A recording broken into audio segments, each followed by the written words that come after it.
ವಚನಾನಂದ ಸ್ವಾಮೀಜಿ ವಿರುದ್ಧ ಮಕ್ಕಳ ಮೇಲೆ ದೌರ್ಜನ್ಯ ಆರೋಪ ಕೇಳಿಬಂದಿದೆ. ವಚನಾನಂದ ಸ್ವಾಮೀಜಿಗೆ ನಿರೀಕ್ಷಣಾ ಜಾಮೀನು ಮಂಜೂರಾಗಿದೆ.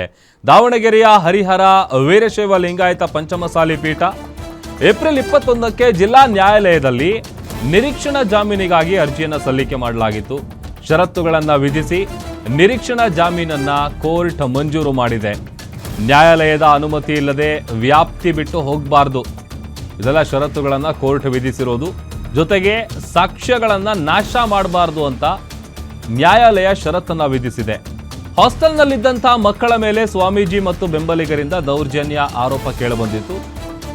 ಸಿಡಬ್ಲ್ಯೂಸಿ ಮುಂದೆ ದೂರನ್ನ 3 ಜನ ಹಾಸ್ಟೆಲ್ ಮಕ್ಕಳು ಕೊಟ್ಟಿದ್ರು.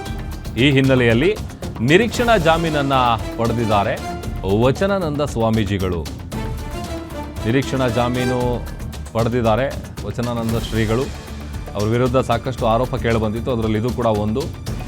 ಮಕ್ಕಳ ಮೇಲೆ ದೌರ್ಜನ್ಯ ಎಸಗ್ತಾರೆ ಅಂತೇಳಿ, ಆಮೇಲೆ ಮಸಾಜ್ ಪ್ರಿಯರಂತೆ ಮತ್ತೊಂದು ಈ ಥರದ್ದೆಲ್ಲ ಒಂದಷ್ಟು ಅಲಿಗೇಷನ್ಗಳು ಕೇಳಿಬಂದಿತ್ತು. ಸೊ ಸಿಡಬ್ಲ್ಯೂಸಿ ಮುಂದೆ ಕಂಪ್ಲೇಂಟನ್ನು ಕೊಡುವಂಥ ಕೆಲಸವನ್ನು ಹಾಸ್ಟೆಲ್ನ ಮಕ್ಕಳು ಮಾಡಿದರು, 3 ಜನ ಮಕ್ಕಳು.